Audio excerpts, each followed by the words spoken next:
Good morning! Good morning, good morning. Walang katapusang good morning. Good morning, Finland. Good morning, Pilipinas. Tanghali na pala sa inyo. Wait lang. Ang oras namin dito sa Finland ay 10:30, 10, 11, 12, 1, 2, 3. Alas 4 na pala dyan sa inyo. Alas 4 na pala ng hapon dyan sa inyo. Sa amin, alas 10 pa lang. May mga nababasa ako sa comment section na meron ding nagwawaray dyan. Taga Samar. Titignan ko kung anong pangalan. Pag nag-shoutout, magsha-shoutout ako pag maluwag oras sa mga ka-Berks. So, maupay nga udto ha iyong nga tanan. Maupay nga kulop ha iyong nga tanan dida nga mga taga Samar. Eastern Samar, Northern Samar, at sa Samar. Maupay nga adlaw ha iyo mga ka-Berks. Meron ding mga Ilocano na imbag nga aldaw kada kayo amin. Mga ka-Berks. Kamusta? Huwag na kayong magtaka bakit ako marunong mag-Ilocano kasi ang tatay ko ay Ilocano. Ang nanay ko ay Waray. So, yarn. Ang tatay ko ay taga Nueva Vizcaya. Taga Bambang, Nueva Vizcaya. Ang nanay ko naman ay taga Balanghiga,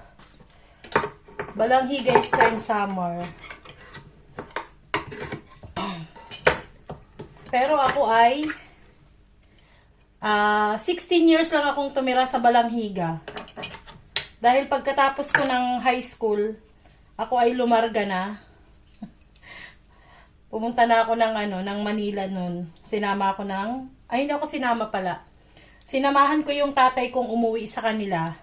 Kasi sa matagal na panahon na hindi nakakauwi yung tatay ko noon, hindi niya na alam kung paano umuwi.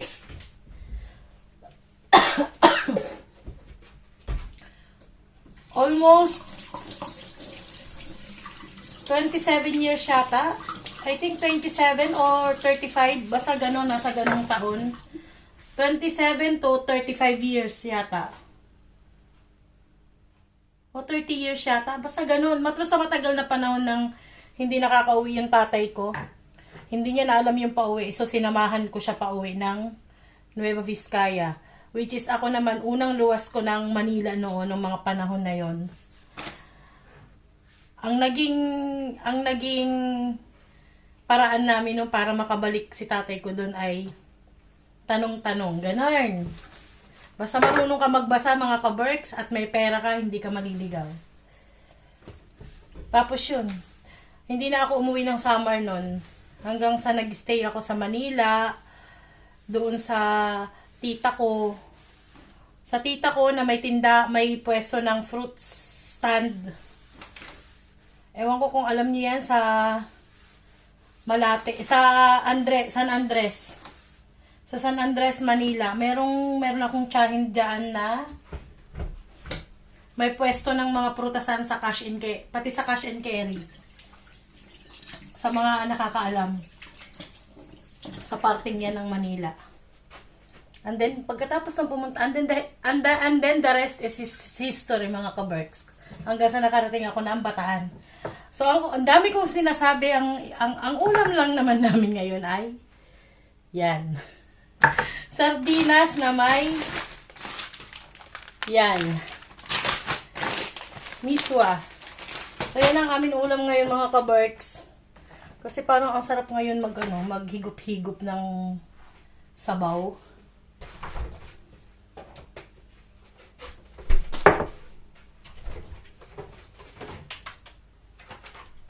Kailangan ko nang mailuto itong chicken ko later pala. Mamayang gabi ko yan iluluto.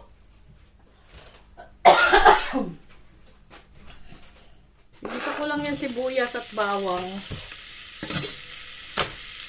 Alam niyo nang iluto yan mga ka-Berks, no? Sabay ko na tong bawang. Yan. Kailangan generous tayo sa bawang dahil marami tayong bawang. Yan ay ayuda ni Queenie.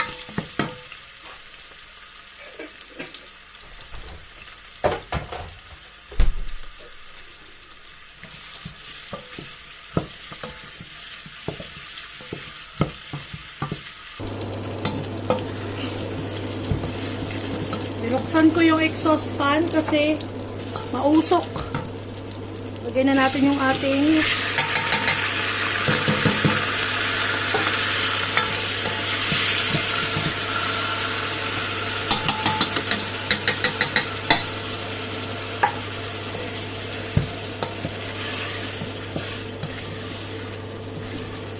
tatanggalin ko yung iba niyan kasi masarap yung ginisa lang.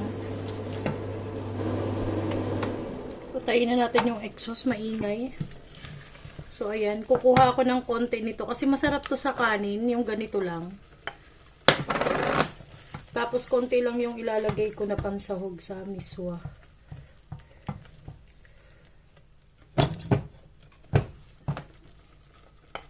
Ito sa kanin.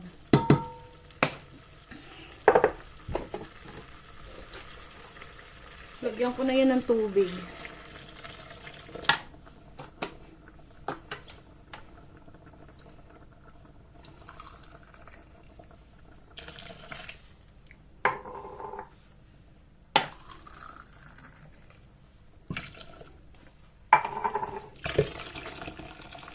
Damihan natin ang sabaw.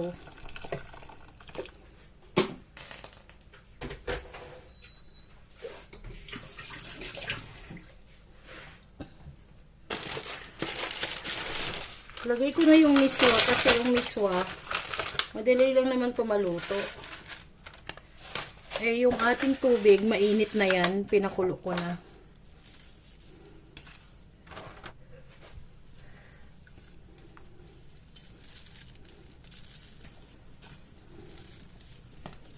Marami na to. Kasi aalsa pa naman yan. Okay na yan.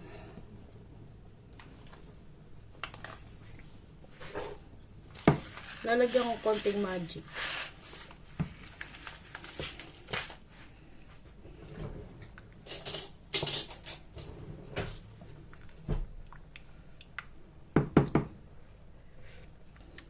Tabang. Lagyan natin konting patis.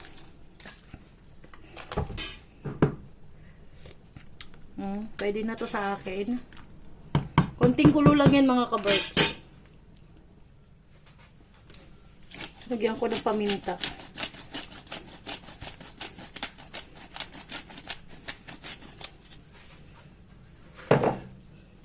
Okay na yan. Patayin ko na tong apoy. Tikman ulit natin. Diba, luto na siya.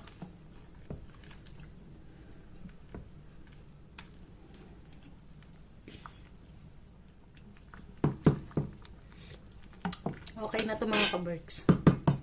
So, done. Sarap. Masarap siya kasi maanghang. So, okay na yan mga kaberks.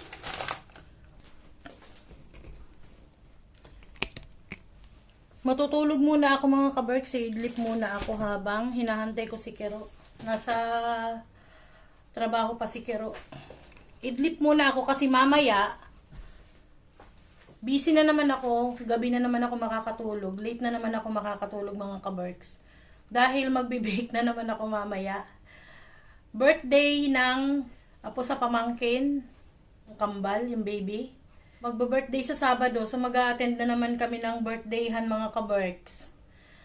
Lagi kaming may ganap dito. Laging may ganap ang kamag-anakan. Sa sobrang dami nila kiraw dito sa Finland. Laging merong event. Madalas hindi na nga kami nakaka-attend mga kaberks. Kasi nga lagi kaming may trabaho. Kadalasan sa ano dito ay hindi kami nakaka-attend ng birthday. Kapag maluwag lang. May nagtatanong pala sa comment section bakit daw wala kami ng birthday ni Bella. Nandun po kami mga kaberks. Humabol kami. Gabing-gabi na kami pumunta doon dahil nga full load yung Saturday namin noon. May home cleaning kami. Tapos meron kaming pilot cleaning sa bagong trabaho, bagong office cleaning namin, bagong area. Ilan ang trabaho namin ng Sabado na yun? Parang 5. Home cleaning, tapos yung pilot cleaning, tapos yung laboratory, tapos yung kabilang building pa. 4 yung trabaho namin nung araw na birthday ni Bella. Kaya ang nangyari, naging eat and run kami mga ka-Berks. Pero ang pinaka-late dumating ay si Hans. Si Hans, alas 10 na ng gabi dumating kami. Pasado alas 8 yata kami dumating ni Kiro noon. At least nakahabol pa kami sa birthday ni Bella. Hindi na nakapag-vlog si Kiro noon kasi alam niyo kung bakit. Bangenge kami mga ka-Berks. Bangenge na kami nang dumating doon. Antok na antok kami. Tapos pagod galing sa trabaho. So kumain lang kami. Nakapag-stay din kami doon ng 2 oras. Tapos umuwi na kami. An eternity later. So mayroong event dito. Ha? Hindi ka tayo Ate Jess para makita natin. Ano yan eh? Daisy. Daisy na ano. Nakapila sila. Nakaano ka, may susuot ka sa lamin yata yun, tapos Huhulihin mo, ganon? hulihin mo. Pag nakakuha ka, saka kanila bibigyan ng ano. Ano, Ay, hindi may free sila na ano, yan o. Kape. kape.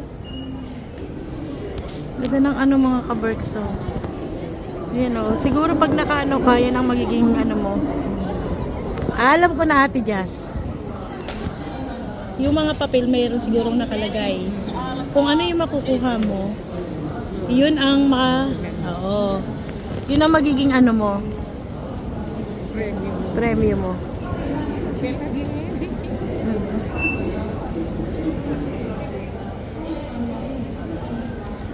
Ay, susok-sok Ate Jazz, oo. Ayan, huhuling. Tapos ilalagay mo dun sa ano. May bilang eh, ayan o. 20 seconds, no? Isang oras lang pala, 1:30 to 4:30. Tapos, ano yung nakuha niya? Akala nyo plastic na bulaklak, totoo pala. Yung, ayun o. Tumbler yung nakuha niya.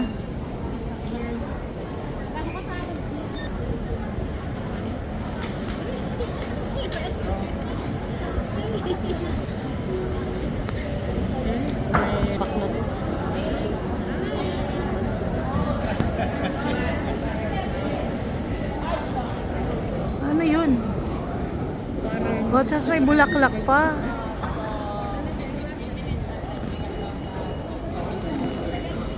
Just.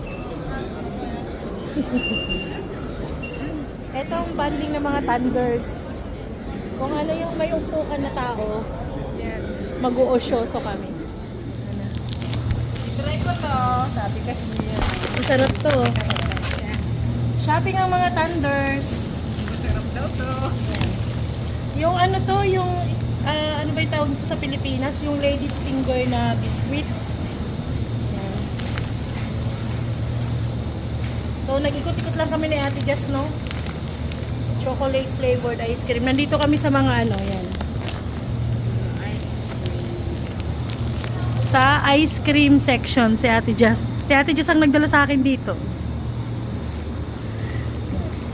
Hindi pa ako nakakarating dito sa party na to ng Campi. May malaki pala ditong Campi. Ay, ano, Lidl. Ngayon lang ako nakapasok dito. Marami ditong paninda na wala sa amin. Sa may banda sa amin. Bayad na tayo Ate Jazz. Wala sila dito yung parang cheapy. Lagi dito sa ano, dito sa kabila. Tingnan natin nga dyan sa kabila. Ba't ba hindi tayo kumuha ng basket? Ano Ate Jazz?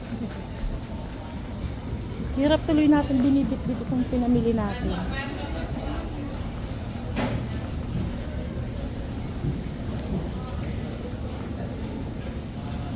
Wala? Ay. Ay.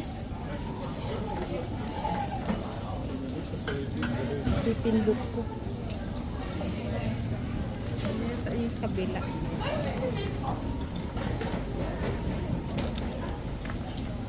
Baka mamaya makita pa natin si Sam dito ah.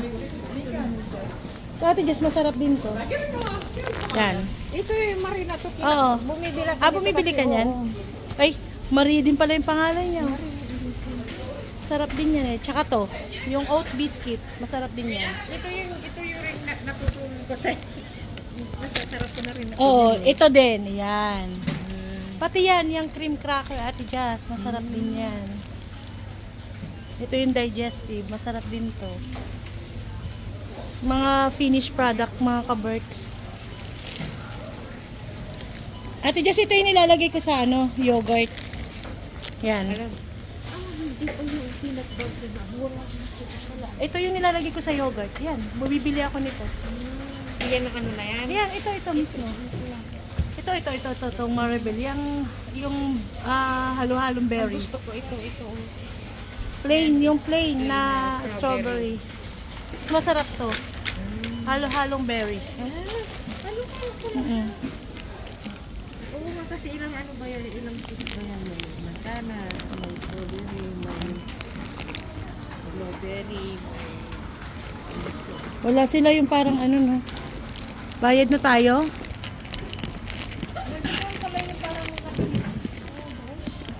Sana. Pero wala yung parang chico.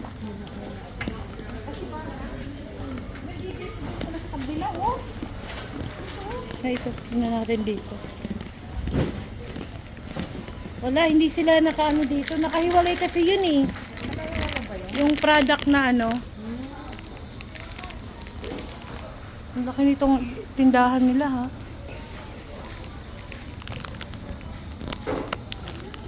A few moments later.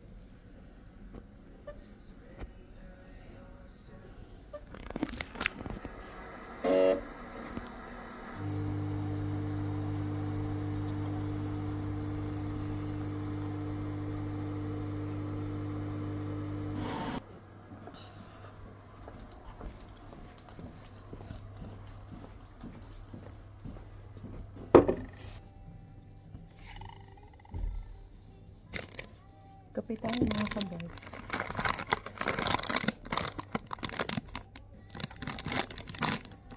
Merienda lang ako kasi maaga akong kumain kanina.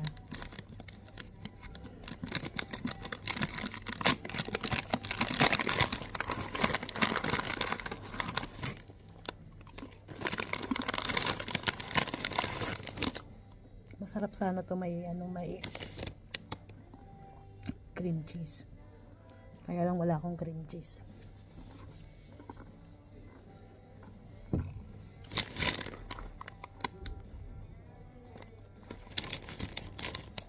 Merienda muna ako mga kabags.